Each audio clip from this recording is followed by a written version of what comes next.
Hello everyone. In our today's class, we're going to discuss various problems solving techniques. Okay, so in the first class of problem solving technique, I'm going to discuss the concept of hashing. Okay, so before getting into the concept of hashing, let me explain why we'll be moving to the concept of hashing by taking a scenario. Let us take an example. There, I'm taking a number as well as a digit. Now, if you observe, let me take a 9-digit number 192949679. Now, if you observe, this is a 9-digit number. Also, at the same time, let me take a single digit number call with the value 9. Now, here is our task. We need to find this single digit 9 in this particular number, how many times it is repeating. Now, if you observe, this number 9 is repeating 4 times in the given number. In this position, 1 time, in this position, second time, in this position, third time, and at last in this position, fourth time. Now, the count of this digit 9 in that particular number is 4, right? Now, if you observe, there is easy, simple approach to solve this problem. Let me write the pseudo code of that particular program. Okay. Now, if you observe the pseudo code, let me take the value of the number as well as the digit.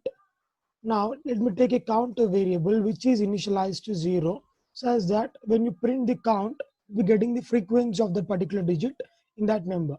Okay, so nothing but I'm writing a loop where this loop runs until the number is greater than 0. Okay, now we need to compare this particular thing such that the digit should be equal to each and every digit of the particular number, right? So how do you compare? So if digit double equals to number modulus 10. So if you write in this way, we're comparing each and every digit. Before getting into that, if you observe number modulus 10, it gives the last digit of the number. Nothing but the remainder. Okay, so after this step, if this condition gets satisfied, I'll be incrementing the count. So as this if condition is completed, I'll be coming outside the if, nothing but inside the while loop. So after every iteration, I need to decrement the number value, right? So how do I decrement? Nothing but I need to decrement it by the digit. So the last digit needed to be removed, that is the value 9. So nothing but after this step, if you observe number equals to number by 10, nothing but it is called the shorthand assignment operator where we are using here as well. Okay, now our number will be in this particular thing 19394967.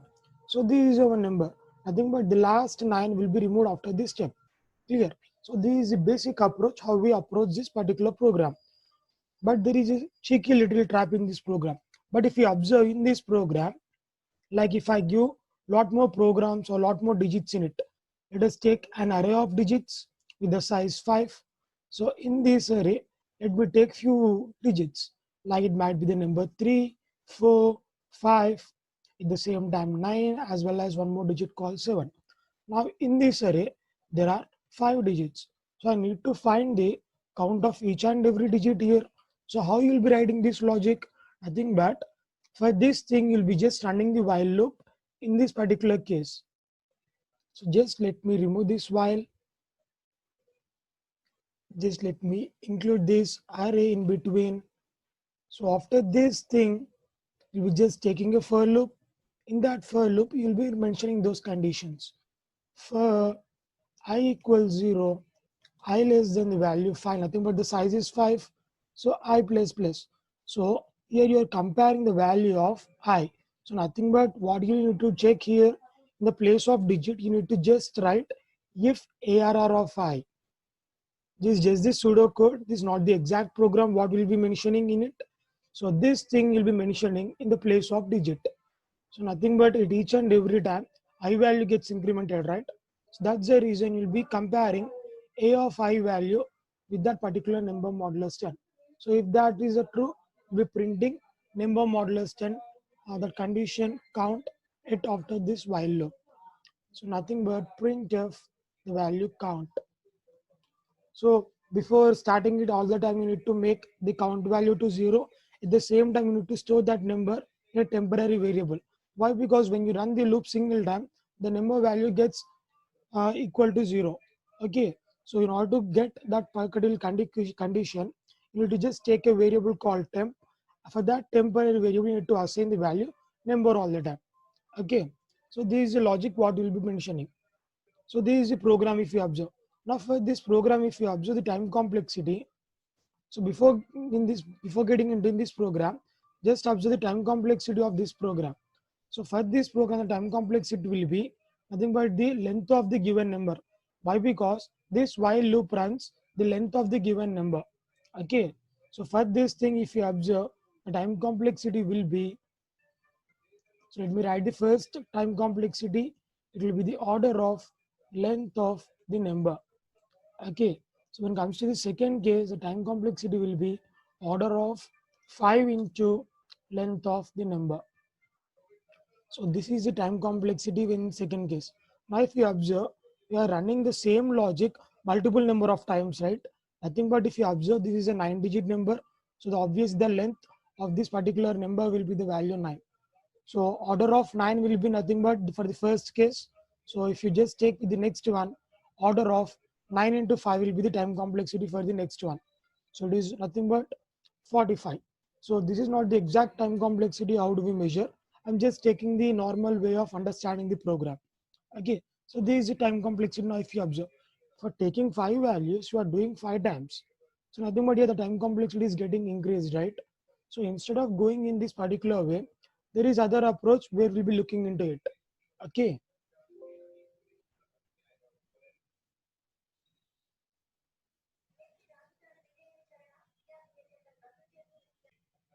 So we have observed the disadvantage in the above program. So now we are moving to the concept of hashing. So in this concept of hashing, the time complexity will be very less. So let me write the program first and explain you the logic. So before that, let me take this array. In that array, I'm having 5 values. Those are nothing but 3, 4, 5, 9, 7. So these values 3, 4, 5, 9, 7. Let me include it.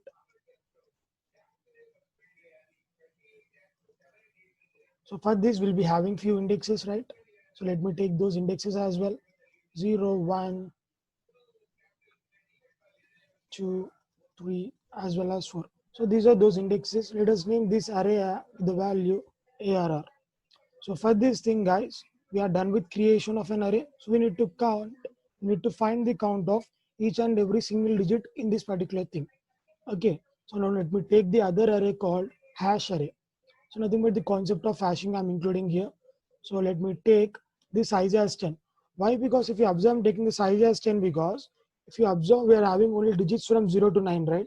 So if you include 0 to 9, the total count will be 10. So that's the reason I'm taking the hash array with size 10. So nothing but I'm just initializing all of those elements with the value 0.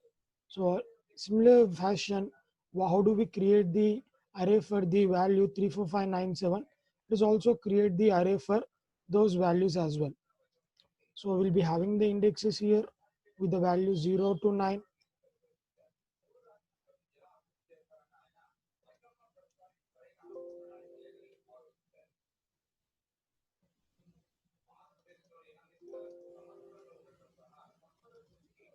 So here are the indexes for it.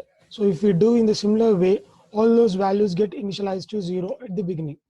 Okay. So now all these values will be 0. Clear?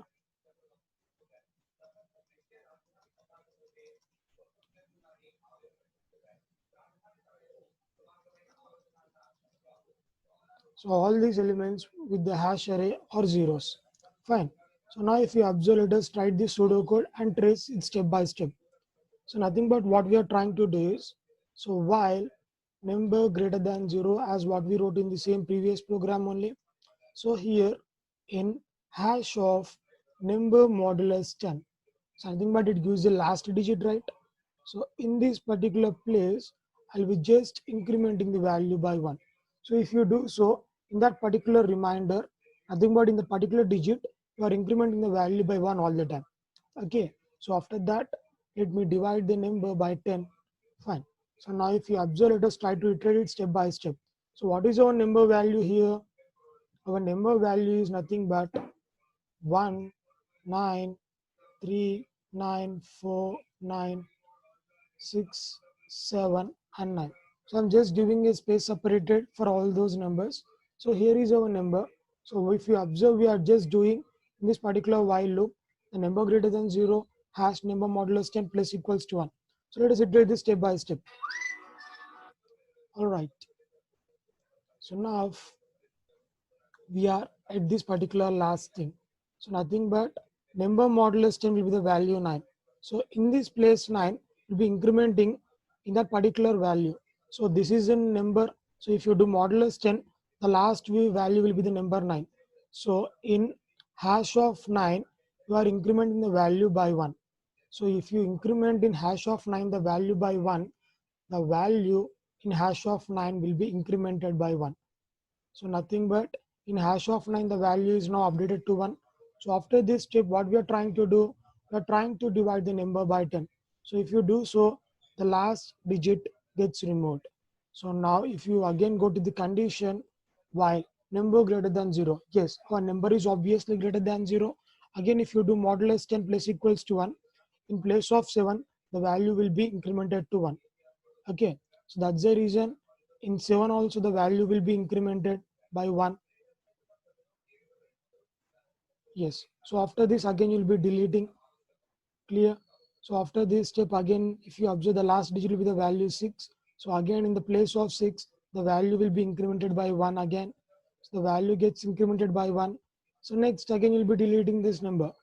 So if you do so, at last we'll be getting the output in this particular format.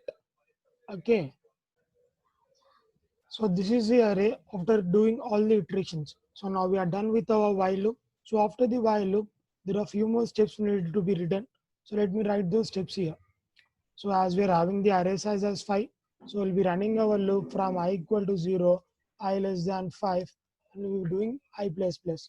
Here if you do so, just directly print the value of print percentile d, comma, hash of ARR of 5. So if you write in this particular way, we are done. Why? Because at each and every time the I value gets incremented, right? So if you do so, initial I value will be the value 0. So what is the value in ARR of 0? It is a value 1, right? So it is a value 3 in ARR of 0, nothing but in hash of 3, if you observe, the value is 1. So this is the way how we approach the program. So now the hash of 3 value is 1. So it is done. So after this step, now our I value gets incremented to the value 1. So in I value is 1. So what is the value? Yes, in ARR of 1 we have the value 4. Clear? So in hash of 4, what is the value we are having? 1. Similarly, when you increment all those Y values with 5, 9 and 7, at last we'll be getting the value for a hash of 9 as a value 4. So this is our program.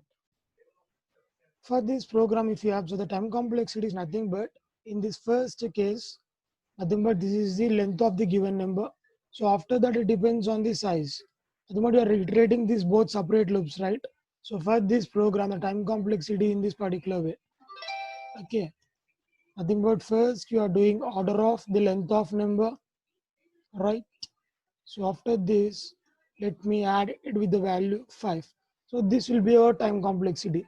So if we just take roughly, it will be just will be in the complexity of order of n. We assuming in that particular way. But in the previous case, if we observe, it 9 times 5, right? 45. So here 9 place with the value is 13. So we have much optimized the code. Like it might be any number of digits you want to find. So at the same time, you'll be getting the time complexity in the order of the size of the particular array what you want to find. So this is the logic. So after this, there are a lot more examples on the hashing concept. So look for more videos in this channel. Thanks for watching. Subscribe to our channel.